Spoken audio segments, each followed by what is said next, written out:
ونستغفره ونؤمن به ونتوكل عليه ونعوذ بالله من شرور أنفسنا ونعوذ بالله من شرور أنفسنا ومن سيئات أعمالنا من يهده الله فلا مضل له ومن يضلله فلا هادي له وأشهد أن لا إله إلا الله وحده لا شريك له وأشهد أن محمدا عبده ورسوله الذي أرسله بالحق بصيرا ونذيرا وداعيا إلى الله بإذنه وسراجا منيرا أما بعد فإن خير الحديث كتاب الله وخير الهدي هدي محمد صلى الله عليه وسلم وشر الأمور محدثاتها وكل محدثة بدعة وكل بدعة ضلالة وكل ضلالة في النار فقد قال الله تبارك وتعالى في كلامه المجيد وفرقانه الحميد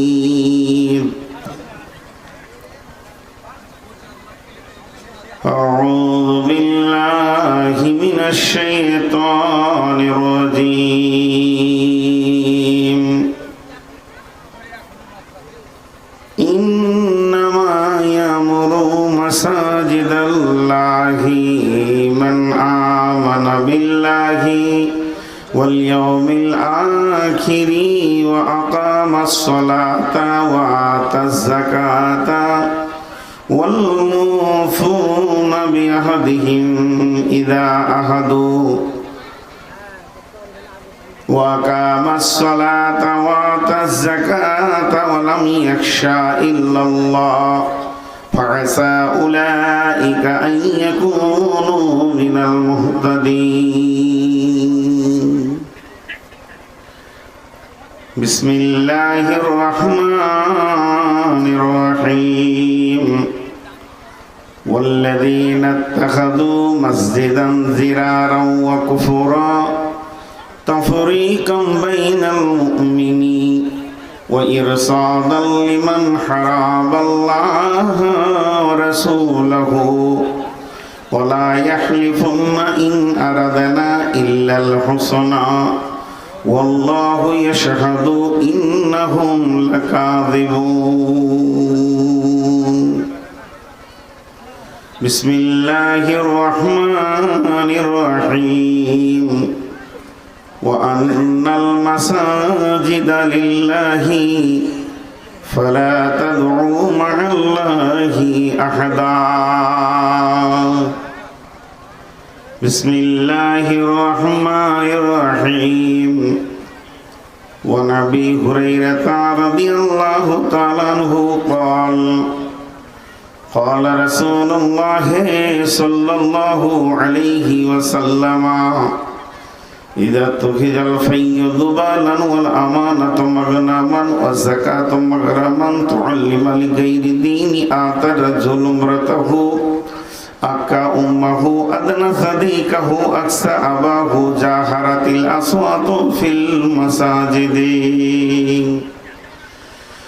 وعن ابن عمر رضي الله تعالى عنه قال سمعت رسول الله صلى الله عليه وسلم سبعة يظلهم الله في ظله يوم لا ظل إلا ظله إمام عادل شاب نشأ في عبادة الله ورجل قلبه معلق بالمساجد. بسم الله الرحمن الرحيم. وعن ابن عباس رضي الله تعالى عنه قال قال رسول الله صلى الله عليه وسلم من بنى لله مسجدا بنى الله له بيتا في الجنة. একটু সাউন্ডটা দাও। হ্যাঁ হ্যাঁ, হালকা মিউজিক দাও, সাউন্ড দাও, মনিটরিং করা একটু।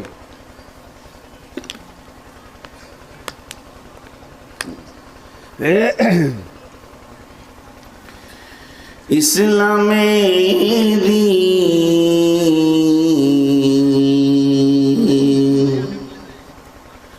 ইসলামেরি সৌগনিয়ে আসছে ধারাই রমজান, ভোরের আগে নিয়ত বান্ধ ভুল করো না মুসলমান।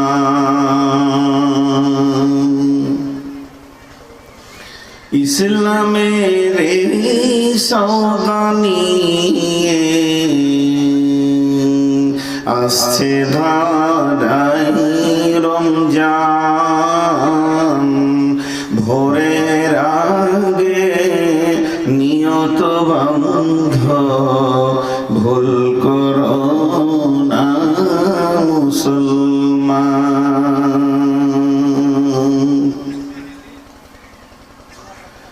রমজানের 30 রোজা মাপ হবে তোর গুনার বোঝা। রমজানের 30 রোজা মাপ হবে তোর গুনার বোঝা। মাসুম শিশুর মতো আল্লাহ জীবন তোমায় করবে দান, ভোরের আগে নিয়ত বান্ধ ভুল করো না মুসলমান। ইসলামেরি সৌদানিয়ে আসছে ধারাই রমজান, ভোরের আগে নিয়ত বান্ধ ভুল করো না মুসলমান।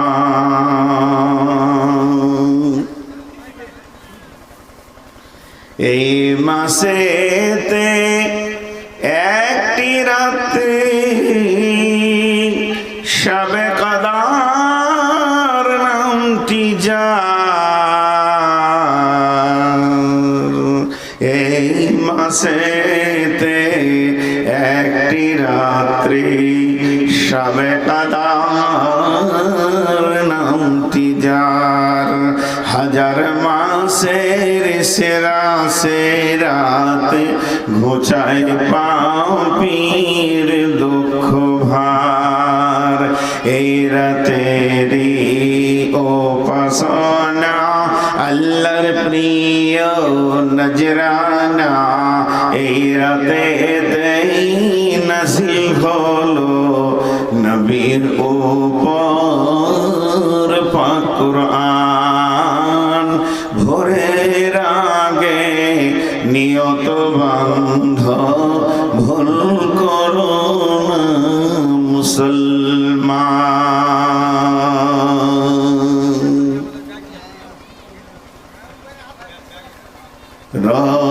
রোজাদারের দুইটি খুশি, একটি খুশি ইফতারে,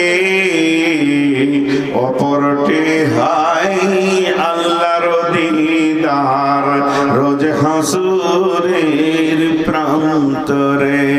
রোজাদারের দুইটি খুশি, একটি খুশি ইফতারে, অপরটি হাই খোদার দিদার রোজ হাসরের প্রান্তরে।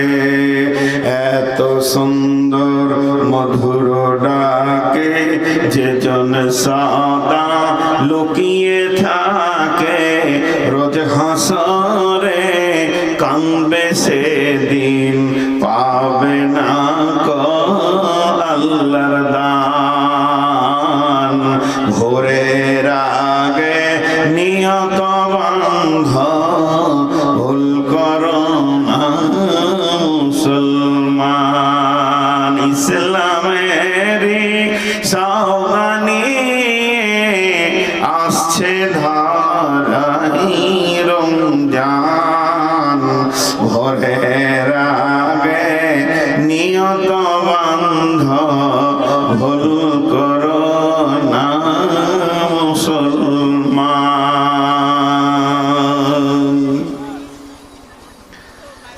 বেহেশতেরি 8 দরজা,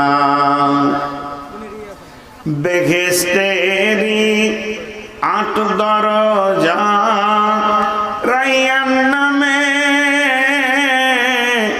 একটি দ্বার, সেই দ্বারেতে ঢুকবে কেবল যারাই আল্লাহ রোজাদার। রোজাদারের মুখের ঘ্যান মৃগনাভির খুশবু সমান, তাই তো এদের এত আদর করেন আল্লাহ রহমান।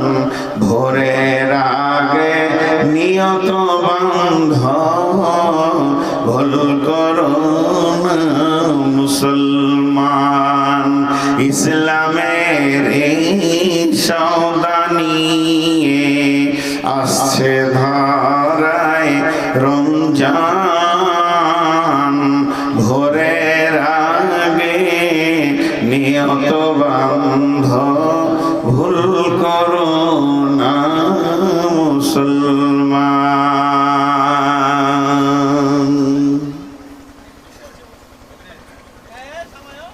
সম্মানীয় সভাপতি, উপস্থিত আকাশে তারকা সাদৃশ্য আলেম ওলামাবৃন্দ, সামনে আমার দিনদার ইমানদার মুমিন ভাই সকল, পর্দা থেকে সুন্নে আলী মুমিনা মা ও বোনেরা, প্রশংসা তো আল্লাহর, গণগান আল্লাহর, গণকীর্তনও আল্লাহর। তিনিই প্রশংসার দাবি রাখেন যিনি আমাদের মাবুদ।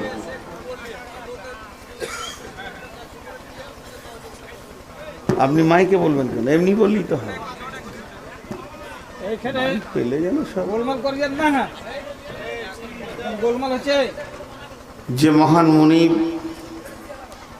আজকে একটা মসজিদ কেন্দ্রিক, গোপালপুর জামে মসজিদ কেন্দ্রিক আয়োজিত মাহফিলে আমাদেরকে হাজির করেছেন, এর জন্য সেই মহান মুনিবের দরবারে একবার প্রাণ খুলে শুকরিয়া করি। সকলে বলি আলহামদুলিল্লাহ।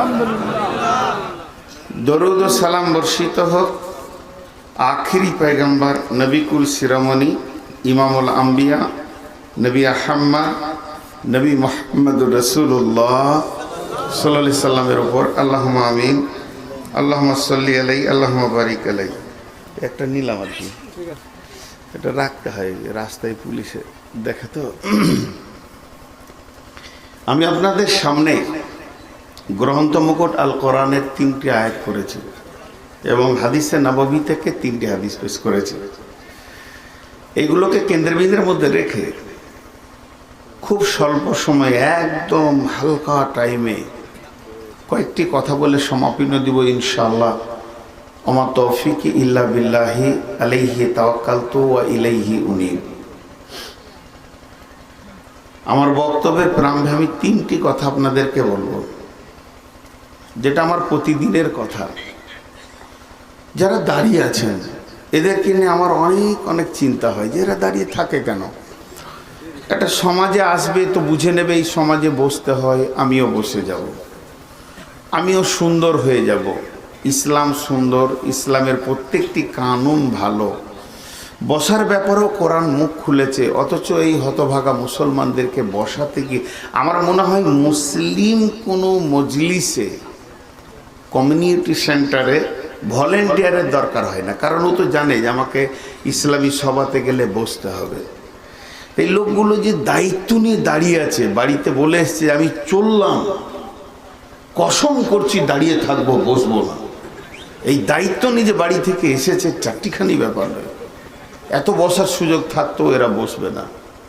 আল্লাহর রাস্তে বলছি, আল্লাহর গোলাম, রসুলের উম্মত, হে আমার ভাই, হে আমার বন্ধু, যারা দাঁড়িয়ে আছেন বসে যান। আপনাদেরকে একটা কোরআনের আয়াত বলছি আর আমলটা দেখতে চাইব। আল্লাহ কোরআনে বলছেন তাফাসসাহু ফিল মাজালিসি ফাফসাহু ইয়াফসাহিল্লাহু লাকুম। সামনের জায়গা গ্রহণ করে পেছনে প্রশস্ততা ছেড়ে দিলে তোমার দুনিয়া আখেরাতে আমি ইজ্জত বাড়াবো। এটা আল্লাহর কথা বললাম। আপনাদের যাদের আমল করার ইচ্ছা আছে, দেখি তো কে মুসলমান কোরআনকে আমল করে নি। মাত্র 2 জন হলো, উঠেন সবাই নিজের নিজের জায়গা ছাড়েন, একটু করে আগে আসেন। আর ওখানে যতগুলি চেয়ারে বসে আছেন আল্লাহর হস্তে বলছি এই চেয়ারের কাছে চলে আসেন। এতগুলো ক্যাশিয়ার লাগবে না, 25 কোটি টাকা গুনে দিচ্ছে একটা ক্যাশিয়ারই। এদেরকে যদি স্টেট ব্যাংকে চাকরি দেওয়া হয় তো কী অবস্থা হবে সে ব্যাংকের বুঝতে পারা যায়। সে ওই দিকে বসতে দিব না, এই দিকে আপনার নিচে লোক বসে আছে, আড়াল হচ্ছে, এটা সিস্টেম না। কটা ক্যাশিয়ার লাগে ওখানে? অতগুলো থাকার দরকার নেই, 2 জন আসেন, বেশি থাকলেই আবার কথা বলবেন। আসেন জলসা শুনেন। সকালবেলায় উঠে সেক্রেটারিকে বলবেন আমি জলসাই শুনতে পাইনি, খালি ব্যস্ত ছিলাম, আর কোনো কাজই নেই, খামাকে গল্প করছে। 2 লাখ টাকা হবে না, 4খানা ক্যাশিয়ার বসে আছে। জি বসেন, মাশাআল্লাহ। এইদিকে কটা ক্যাশিয়ার আছে? এই 3টে ক্যাশিয়ারকে এদিকে সরান, এদিকে আছেন, ওগুলোকে এই চেয়ারের কাছে দেন। সুবহানাল্লাহ। হ্যাঁ, বিয়ের খোঁজ নাই, 2 পায়ে আলতা। ওই চেয়ারগুলো এখানে দাও রে বাবু, এই শোনা, চেয়ারগুলো এখানে দাও। মাশাআল্লাহ। সকালে একবার বলি আলহামদুলিল্লাহ, একটু পাওয়ারকে বাড়িয়ে বলি আলহামদুলিল্লাহ। সুবহানাল্লাহ। রেগে আছেন নাকি? আমি নাই রেগে আছি, আপনাদের আগের কি দরকার আছে? জি ভাই। যার রাগ নাই সে বেটা ছেলে নয়, যার রাগ নাই সে জিহাদ করতে পারবে না। আমি আপনাদের সামনে খুব ছোট ভূমিকা তুলে ধরছি। পৃথিবীতে অনেক গ্রাম, অনেক নাম, নামগুলো কে রেখেছিল? পৃথিবীতে অনেক গাছ, গাছগুলোর আলাদা আলাদা নাম, নামগুলো কে রেখেছিল? পৃথিবীর বহু বস্তু আছে যেগুলোর নাম আমরা বলে ডাকি, কিন্তু সেগুলোর নাম কে রেখেছিল? এই ইতিহাস আমাদের কারো কাছে জানা নাই। তো রব্বুল আলামিন এই ইলমের মালিক, এটাই খালি জেনে রাখেন। আজকে পৃথিবীতে মানব সংখ্যার গণনা করতে হবে না, 750-800 কোটি মানুষ পৃথিবীতে বাস করছে, এটা গুনতে হবে না। ঘর কতগুলো আছে গুনতে হবে। ঘর, আপনার গ্রামে ঘর কয়টা, আমার গ্রামে ঘর কয়টা, আবার এই ঘরের আবার আলাদা নাম আছে। একটা ঘরের নাম স্কুল, একটা ঘরের নাম কলেজ, একটা ঘরের নাম হসপিটাল, একটা ঘরের নাম স্টেশন, একটা ঘরের নাম বেডরুম, ডাইনিং রুম। এগুলো আবার কে রেখেছিল রে বাবা? কত ঘর, কত নাম। এইভাবে আবার সম্পর্কে ঘরের নাম হয়। শ্বশুর বাড়ি, খালার বাড়ি, মামার বাড়ি, শালার বাড়ি, হ্যাঁ, বিয়াই বাড়ি, বাড়ির নাম আবার আত্মীয়তার সঙ্গে জুড়ে যায়। তো পৃথিবীতে প্রথম যিনি মানুষ এসেছিলেন তিনি আদম, প্রথম যিনি জিন এসেছিলেন, জিনেদের ভিতরে 7খানা নবী ছিল, তারা ধ্বংস হয়ে গেছে, তাদেরকে মার্ডার করা হয়েছে। জিনেরা এত খরচ নিজের নবীকে নিজে মার্ডার করেছে। আপনারা জানেন মানুষের ভিতরও নবীকে মার্ডার করা হয়েছে, তাদেরকে শহীদ করা হয়েছে, কোরআনে আছে। তো তারা 7খানা নবী তাদের গুজরে গেছে। তো তারপরেও জিনেদের প্রথম জিনের নাম হচ্ছে আজাজিল। তেমনি পৃথিবীতে প্রথম এসছে পুরুষ, তার নাম আদম। পৃথিবীতে প্রথম এসছে রাত, তারপরে দিন। প্রথম এসছে পৃথিবীতে পানি, তারপরে আগুন। এইভাবে আজকের পৃথিবীতে যদি গৃহসুমারিতে নামা যায়, কতগুলি ঘর আছে, অট্টালিকা, টাওয়ার, বুর্জ খলিফা, বড় বড় আকাশচুম্বী টাওয়ার তৈরি করছে মানুষ, তো অনেক ঘর হবে। আমি আর গুনতি বলতে পারছি না, তো শেষকালে বলছি অনেক ঘর হবে। তো এই ঘরগুলোর ভিতরে প্রথম ঘর কার, কোনটা? প্রথম ঘর হচ্ছে হারাম, কাবা শরীফ। আল্লাহ কোরআনে বলেছেন, ইন্না আউওয়ালা বাইতিন উদিয়া লিন-নাস লাল্লাযী বিবাক্কাতা মুবারাকা ওয়া হুদা লিল আলামিন। তো এই কাবা শরীফ যে প্রথম ঘর, এটা ভিতটা কখন রাখা হয়েছিল, তারিখটা কি? 2 রকম মতান্তর তারিখ আছে। রাহিকুল মাকতুমটা দেখবেন, আর একটা বই আছে ওই লেখকেরই, শফিউর রহমান মোবারকপুরী, সে বইটার নাম হচ্ছে সচিত্রে মক্কার ইতিহাস, সচিত্রে মদিনার ইতিহাস। এই দুটি বই আমি মক্কা থেকে এনেছি, আমার বাসায় আছে। ইন্ডিয়াতে পাওয়া যায় নাই বললে চলে, তবে বাংলাদেশে নকল ছেড়েছে। তো সেখানে দিয়েছে কাবার 2টা ইতিহাস এসছে। একটা হচ্ছে আদম আলাইহিস সালাম যেদিন জন্ম নেয় তার 2500 বছর পূর্বে কাবার ভিত দেওয়া হয়েছে। আর একটা ইতিহাস বলছে না, যেদিন আদমের জন্ম সেদিনই কাবার জন্ম। কাকে দিয়ে দিয়েছিলেন আল্লাহ? ফেরেশতাদেরকে দিয়ে। তিনি প্ল্যান দিয়েছিলেন, এস্টিমেট দিয়েছিলেন কোন জায়গায় হবে, ফেরেশতারা সেই জায়গায় ঘর বানিয়েছিলেন। সেই ঘরটা কেমন ছিল? এই সামান্য বালু কাঠ খোটা দিয়ে একটু উঁচা করে দিয়েছিল ফেরেশতারা। এটাই হলো কাবা। কাবা শব্দের অর্থ হলো গোড়ালি। কাবা মানে গোড়ালি, গোড়ালি। আমাদের পায়ের নিচে একটা হাড় আছে উঁচু, ডান দিকে বাঁ দিকে 2 সাইডকে আমরা কি বলি? গোড়ালি। কাবা মানে হচ্ছে গোড়ালি। কোরআনে আছে, ফাকসিলু উজুহাকুম ওয়া আইদিয়াকুম ইলাল মারাফিকি ওয়ামসাউ বিরুসিকুম ওয়া আরজুলুকুম ইলাল কাবাইন। তোমাদের 2 গোড়ালি পর্যন্ত তোমরা উজু করার সময় ধোও। তো কাবা মানে গোড়ালি। তো ওখানটা গোড়ালি বলা হলো কেন? ওই জায়গাটা সেই জামানায় ছিল চারিদিকে পাহাড় লম্বা হয়ে দাঁড়িয়ে আছে, আর মাঝে ওখানটা একটা গোড়ালির মতো করে দেওয়া হয়েছিল, তাই কাবা। আর ওটা বর্তমানে নাম হারাম শরীফ, কাবাও বলে হারাম শরীফ। তো এ হলো কাবার ইতিহাস। এখন আমি এটাকে এই পর্যন্ত রেখে দিলাম। আল্লাহর প্রথম ঘর হচ্ছে, পৃথিবীর প্রথম ঘর আল্লাহর ঘর কাবা। আর আল্লাহ আবার বলছেন উদিয়া লিন-নাস, আমি মানুষের জন্য তৈরি করেছি ঘর, আমার তৈরি করেছি মানুষের জন্য। কেন? আমি তো তাদেরকে পৃথিবীতে দেখা দিব না, তারা তো আমাকে ডাকবে, তার তো একটা নিশানা হতে হবে কোন দিকে ডাকবে। এই জন্য কেবলাটাকে সারা বিশ্বের নিশানা বানিয়েছেন। ওরই জন্য হযরত উমর ফারুক রাদিয়াল্লাহু তাআলা আনহু বলেছিলেন, হে কাবা, তুই একটা পাথরের ঘর, বই, অন্য কিছু নস। তোর কোনো ক্ষমতা নাই, তোর কোনো ক্ষমতা নাই, তোর কোনো বিশাল যে তুই শক্তির মালিক তা নস। বরং তোকে সাজদা করি না, তোকে সাজদা করি না, সাজদা করি তোর রবকে, তোর মালিককে, তো এই ঘরের মালিককে সাজদা করি। তিনি বড় আকীদার মানুষ ছিলেন। তো এখন পৃথিবীতে প্রথম মসজিদ কোনটা? মসজিদ নামে ভিত হয়েছে, এই নিয়ে বিভিন্ন মতান্তর চলে গেছে। আমি আপনাদের সামনে আজকের বক্তব্যের বিষয় রেখেছি মসজিদ, এবং আপনাদেরকে খুবই ভালো লাগবে। এখানে তথ্যবহুল অনেক কথা আছে। মসজিদ খারাপ জায়গা না ভালো জায়গা? মাশাআল্লাহ, সবাই বলতে পারেনি। এখানে কত লোক বলেছে, যারা দূরে আছে তারা ভাবছে যে যারা সামনে বসেছে ওরাই বলবে, এটার দায়িত্ব দিয়ে দিন। সবাই আমরা বলি মসজিদ ভালো জায়গা না খারাপ জায়গা? মাশাআল্লাহ। কিন্তু মসজিদে বসে থাকলে নেকি হয়। ছোট্ট একটা কথা বলছি, এটা হাদিস নয়, এটা কোরআন নয়, এটা তাফসীর নয়, এটা ইতিহাস নয়, এটা ব্রেন দিয়ে। আপনার ব্রেনটা আমার ব্রেনের সঙ্গে জয়েন্ট হতেও পারে, না পারে।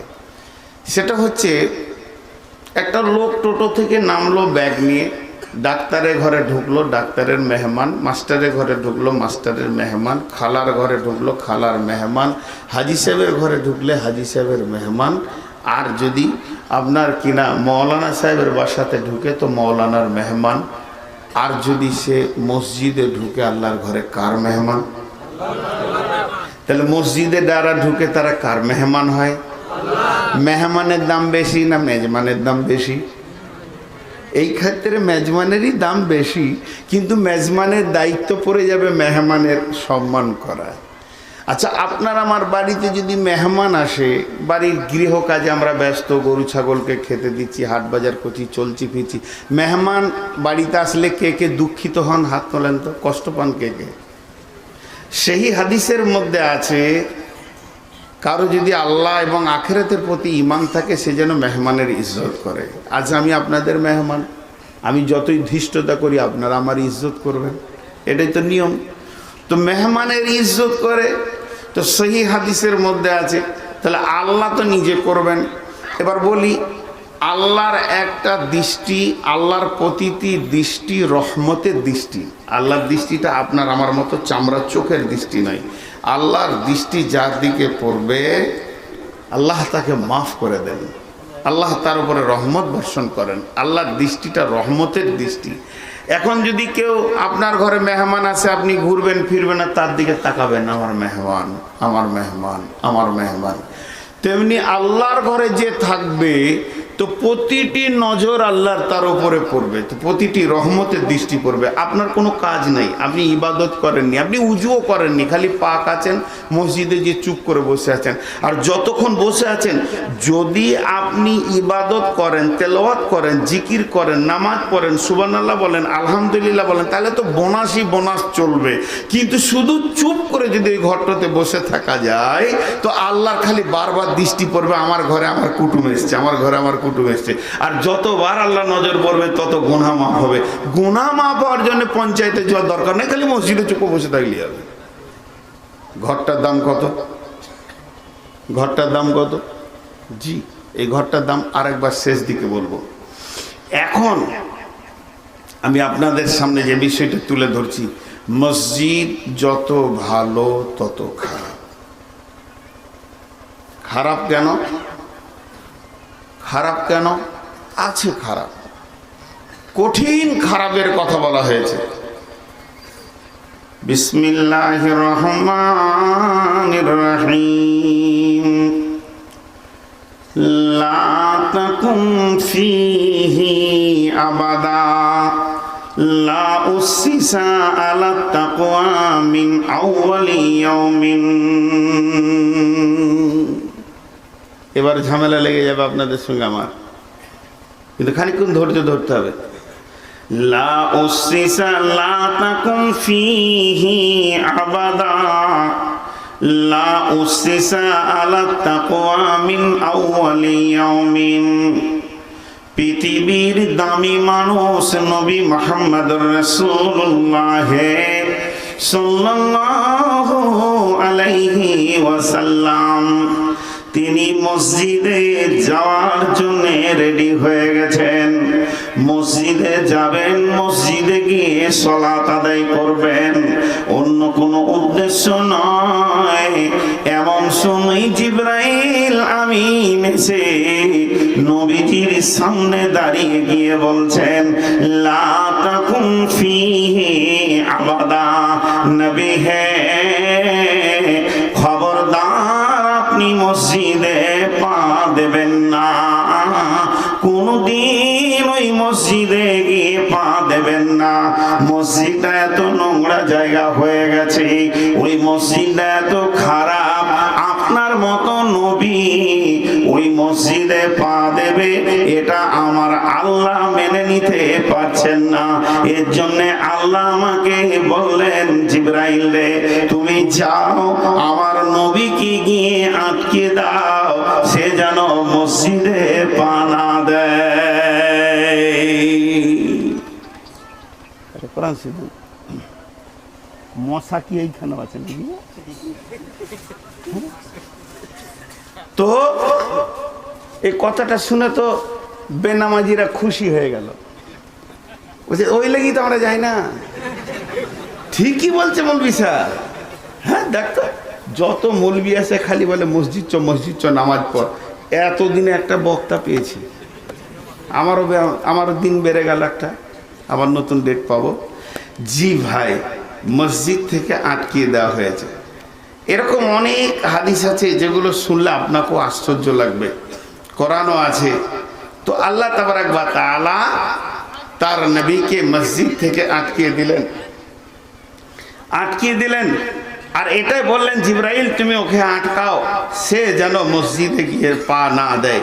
সূরা তওবার 108 নম্বর আয়াত বলছি আমি আর কি। মা বোনদেরকে একটা মজার জিনিস শুনিয়ে দিই। বিশ্ব